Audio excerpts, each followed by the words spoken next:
Maybe we have to change the position a little bit later when we put in the sickle bar, but for the moment that's an okay position for the helicopter. What we don't need anymore are these vanishing lines for painting in the vanishing point. So you can either just delete it or just make it invisible, which is probably okay.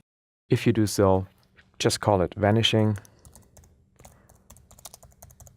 point, because I think it's always important to name the layers. Okay, so the position is alright, but the lighting is not. Looking at the helicopter, you can see that it was photographed not with direct sunlight. Of course, it's a little bit brighter on this side than on that side, and that means that the sun was right here up in the sky, but we had a cloudy sky. And this is important because if you take pictures of an object, of this helicopter for instance, which is lit by direct sunlight, then you have very little possibilities to change the direction of the lighting. Now we have a lot of possibilities to do so because we can just paint on the shadows on this helicopter. There is no sharp shadow, no focused light, no focused shadow, so it's easy to paint in our own shadow. In this image, I want to see the sun right here. Just look at the clouds here and you can see that the sun must be somewhere on the right side of the image. Of course, that means that the shadow has to go on the left side. It's a little bit brighter here on the left side than on the right side, but that's not really important. First thing we have to do, we have to construct something that looks like a shadow. And for this reason, you can take either the levels or the curves. Either one of them does the same thing. I show you both. I start with the curves and I go to the helicopter, which is called MIL-24D. The name for it in the Western military world was Hind, and it looks a little bit like a hind. So this is why this is called, the NATO name is Hind. Okay, so we go to the curves, and in order to construct a shadow, you might try this. You might try this, just lower this down. Now you can see it gets darker, but you can also see that the contrast increases a lot. And the darker it gets, the more contrasty everything gets.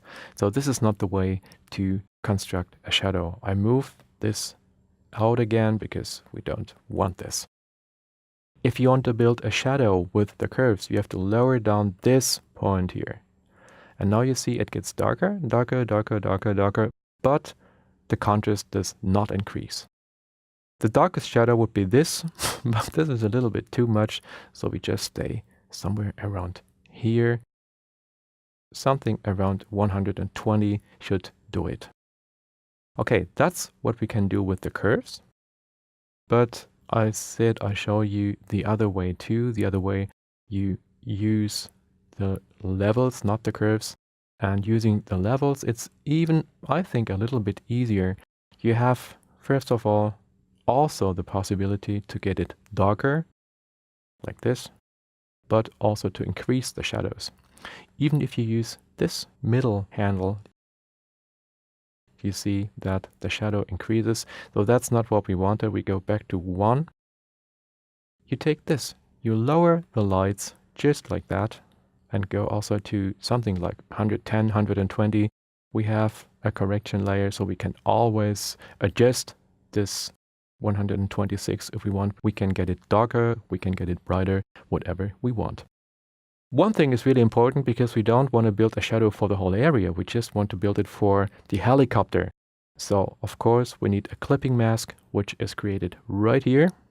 And now you can see that only the helicopter is in a shadow area. Of course, we don't want the whole helicopter being in a shadow area. So I just take the layer mask and go to Image, Adjustments, and go to Invert.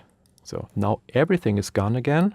We don't see anything, and in the next step, we can paint in the shadow.